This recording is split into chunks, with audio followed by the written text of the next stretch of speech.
Hey everyone. In this video I just want to share with you some of the projects that I have going on at the moment. So I'm no longer in Ouagadougou, I'm in Hamburg in Germany right now, so I am mostly growing indoor.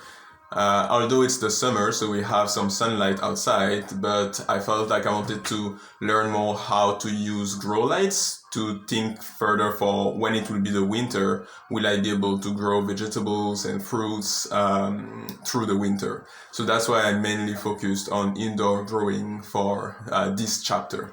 So I'm just gonna show you the various projects that I have going on at the moment. Some of them are finished already, so I have all the documentation and I'll be preparing videos on basically seed to harvest videos. And some of them are still continuing, especially the fruiting plants that takes quite a long time. So just to see what's going on. All of them are still using the Kratky method because I'm still getting used to these habits of regular pH check and especially observing the plants and how they grow and getting used to them. So it's still the Kratky method, but I know that, so I'm planning a couple of trips for the next months, so I will be waiting a little bit, but when I will be coming back in Hamburg, I will start building larger systems like the Dutch bucket, and I also want to experiment with some towers because I think it saves a lot of space and that would be very useful to produce a lot of food in the apartment. Let me just walk through the different projects that are going on. So this is the current grow space that I'm using. Well, it's just the laundry room. It's white wall, so it's pretty nice. The light is reflected. I only have one grow light right now. It's LEDs full spectrum. So that's why I kind of like try to put everything here together. It's not the most optimal because some plants are shaded, but I'm just trying to do with what I have. And yeah, let's start with the oldest plants. So the oldest plants are these tomato plants. I think they are like around 65 to 70 days. There's two of them, there's two varieties. This one is Emerald Tomato, so that's actually a plant. I got the seeds in Burkina Faso before coming back, so I wanted to experiment with them here. In Ouaga, I grew them outdoor, but they all died. Well, I had no idea what I was doing, and a lot of usual things that I didn't respect, like the water temperature, also keeping the systems free of different insects going inside the system because it was outside. Yeah, it was a mess. I don't think I've posted the video on what I've done in Ouaga yet, but here it's doing pretty well. You can see the plant it's kind of huge. This is also like transparent. I have footage of the roots, so you can also see the roots. So that's very useful for learning purposes. So in this bucket I have two tomato plants. So one is Emerald, it's this one, but this one is not doing very well because it was, you can't even, it's kind of bushy, so you can't really like differentiate them. I think it's like this one here. And yeah, it was shaded by the others, and it had like a huge transplant shock because the small container in which I put it at first, so basically when it was a seedling, I put it in a small jar with half-strength nutrient solution for it to get used to the nutrient feeds. But I didn't pay enough attention and the nutrient solution ran out, so it basically almost dried out, and that stressed it in a huge way. So it had like a very slow start after, and therefore the others grew and started shading it, so it became very leggy to try to catch up some light. And the one next to it is Cirola Tomato. So this is seeds that I just got here in Hamburg, and it's doing quite well. Well, obviously there are things that I don't know. I'm sure there are like a couple of things that I've did wrong and like many mistakes, but well, I don't know what I don't know. So if you see any signs of like weird things and you know what's going on, just let me know in the comments so I can learn from that. So these are tomatoes, so it's Kratky buckets. The one over there, I think it's something like 15 liters. So I had to top up only once, and it wasn't even that necessary yet. And I added 5 liter of full strength nutrient solution. And this one I had to top it up twice already because it's a bit smaller. I think it was like 10 liter, and there are two tomatoes in there. So in other fruiting, I have this strawberry. So I think it's also around 60 days. So it's actually very, very slow growth. And I think it's because the strawberry didn't have a very good sunlight. Because I tried, well, not sunlight, but the light, because first it was with a fluorescent light, it didn't work very well, and then when I put it under this one, the tomato shaded it, and yeah, and I didn't want to put it to the sunlight because I don't have anything right now. Well, obviously I could find a way, but I have been a bit lazy on this one, but I need to cover it so I can put it by a window sill so it can use some of the light. But well, you know, I'm not in a hurry, so I think here it would do a bit better. So this is chili pepper. It's actually seeds from the yeah, I just took a chili and I cut it open and I took the seeds and I germinated them directly in the net cup. So as a substrate, I'm using cotton. So it's not super common in hydroponic because while it dries up and I think it's not the best in terms of aeration and moisture retention, but it works. The germination rate is not that great. Like out of 4 seeds, maybe all the time I will have like 1 or 2, so it's like 50% or less, but it usually works. And I wanted to use a substrate that I know I can find anywhere I go, because when I'm in Burkina Faso, I don't have access to rock wool, for example. There's no hydroponic store, and I can't just order it from far away because the transport lines are like not that good. So I wanted to learn to grow with something that's very cheap and that I know anywhere I'm in the world I can find that. And well, the cotton, I can find it anywhere. So this paper, I think, is also like, I don't know, in like 50, 60 days. So again, like super slow. I think the limiting factor is mainly the lights. I also need to check the pH of the water today because I'm using tap water. So the tap water makes the pH a bit more unstable. It tends to make the pH go up and stay up. So the pH is probably not good right now. So that might also be slowing down the growth. So these are the newest that I have. I think these guys are like something like 20 days. So at the beginning they grow really slow, but then at some point they start to really like just go crazy all at once. And I think that's this period of time. And I'm very happy about this lettuce because it's the first lettuce that I grow and that is not leggy, because I finally went and put the light at the right level. So I used compact fluorescent light. I used these lights, so the compact fluorescent light, and they were here before, and I just transplanted them because I'm going away for around a month, so I needed bigger buckets so they don't need any refill at all. And yeah, and I put it like really close, like 3 centimeter or like one inch, something like this. And yeah, so it's not leggy.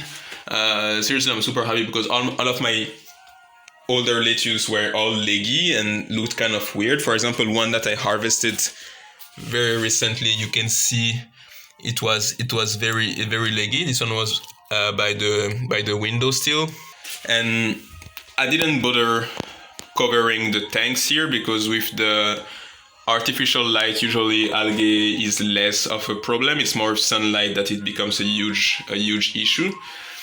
So yeah, so that's arugula, that's leafy lettuce, and then I have like that's one I just did yesterday. So it's 4 Jerola Tomato. It's actually suckers that I took from this guy here. Like for example, it's a sucker like that. If you just cut it, and I propagated it in cotton.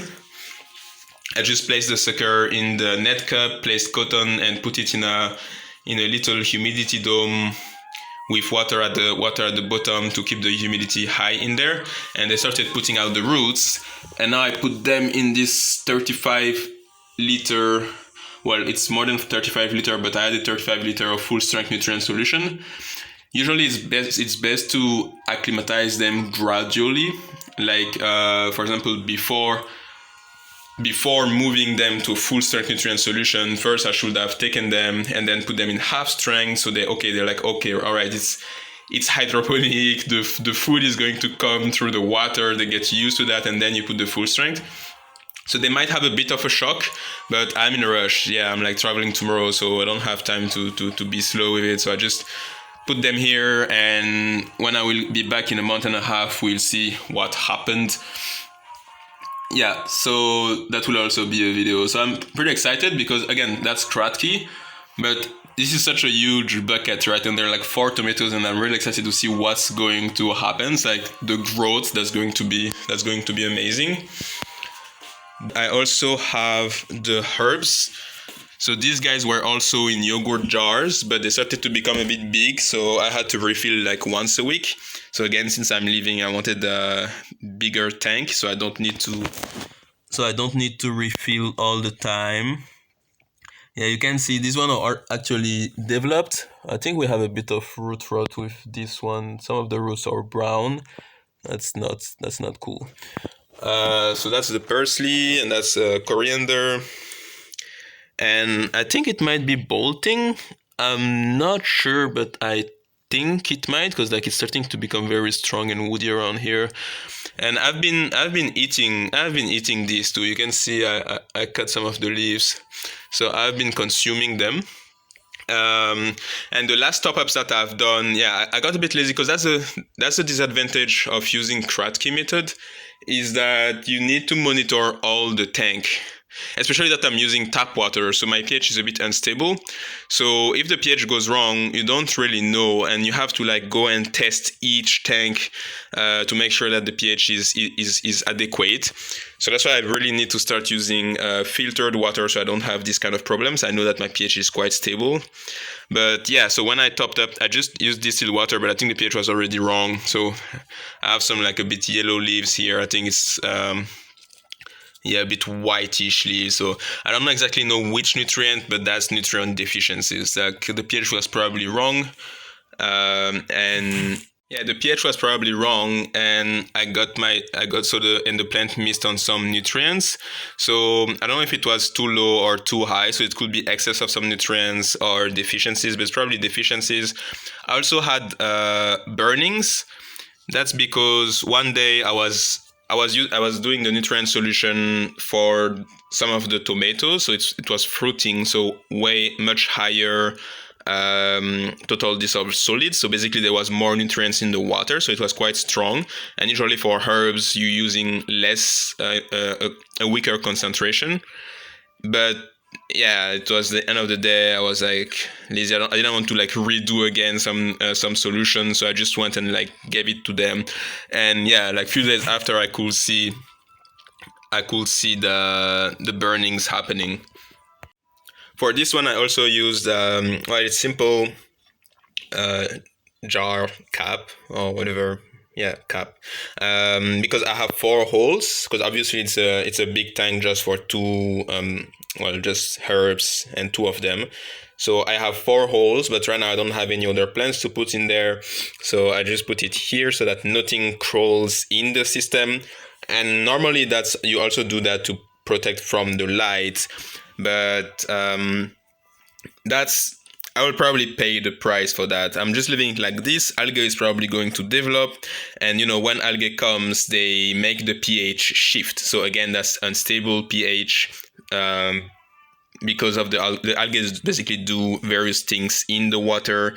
I actually have like a video coming, or maybe I've already published it on this subject. They basically make the pH go, I think it's down during the day and up at night, because between the photosynthesis and transpiration cycles, they consume and release CO2, and CO2 is a bit acidic.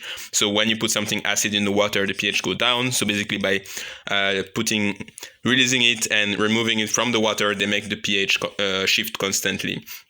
But what I wanted to do with that is put some tapes, but I only found either transparent tape or brown tape, and I think that brown tape is pretty ugly.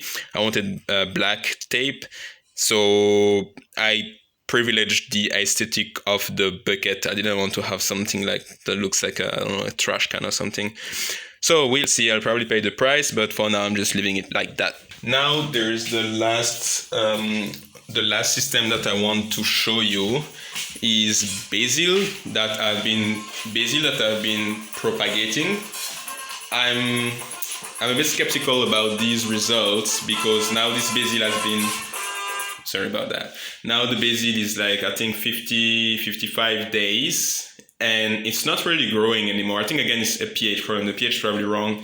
I need to check it. I'm a bit slow in checking the pH because, well, it's Kratky. I have to go and check each individual tanks. But I probably like completely change the water of the bottle. But the propagation worked, so it's like a first step into learning how to properly propagate herbs, especially herbs, and things like basil, because these are very useful. It's very useful to know how to propagate them because you don't have to start them from seeds, and like this you can grow them very fast, because when it's from seed, maybe there will be like 20 to 25 days for them to actually start picking up pace and become adults and start really growing. While when you're propagating, you just wait maybe like 5 days for them, or 5 or 10 days for them to, start developing the new roots, and they're already adult. They already have all these systems in place, so they can really like pick up the pace and grow fast. So let me show you the basil really quick. Yeah, so that's the system. So right now it's just here. It doesn't have that much light every day, but I kind of abandoned it. So I need to do something about it. But I think it's just that was a tomato jar. I think the nutrient solution is for the leafy greens. Yeah, the leafy greens blend that I usually use. Again, some of the roots are they're not that healthy. And I need to top up the tank because I think the basil is struggling. I'm not even sure if basil is supposed to have roots that long. Maybe the water level should always be here so the plant is not struggling to just like bring water up. But you can see a lot of problems with the leaves, some burns. They're not like, it's not the healthiest looking basil you'll have. For example, this one is like from the supermarket. It's in soil, but it's very happy basil just chilling in there. Yeah, this one looked kind of like sickish. So it has like huge root system, but I don't think it means that much. I think the state of this basil convey more information on its health. And normally it should have like already like started growing much taller than this. So I'll need to like research on how to grow basil. Again, well, if you have already experienced growing these things and you see what's been done wrong, just let me know in the comments. That would be super helpful because again, I don't know what I don't know. So I have to go and like research what's the common mistakes, what's the problems, and then try to like figure out what I did wrong. So if you know, just let me know. And I will be grateful for that. I think that's it for this update. That's Hamburg. So growing in an apartment without having that much outdoor space. There's a balcony, but again, I explained to you why. Now I'm mainly focusing on indoor because Hamburg, half of the year it's winter and it's raining all the time outside, it's cold outside. So I want to learn how to grow the plants through the winter. That will it will matter most, at least for me. And I hope that was useful for you, that you found some things interesting, that you learned some things. Again, you can teach me too if you know some things, if you've seen something in the footage that I could improve. Just let me know so I can learn from that. And I will see you in the project videos. In the project videos where it's usually from seed to harvest, but also in the knowledge videos where I answer different questions that we can have, usually that I have, and then I think you can have about growing your plants. And the next updates, I don't know when it's gonna be, but maybe in Hamburg. I think there's also Kenya that's coming, so I will be going to Kenya, and I will be growing plants over there. So there will probably be a Kenya update at some point in Kilifi or Nairobi. We'll see, and who knows what might happen. I will see you in the next video. Until then, take care and grow up.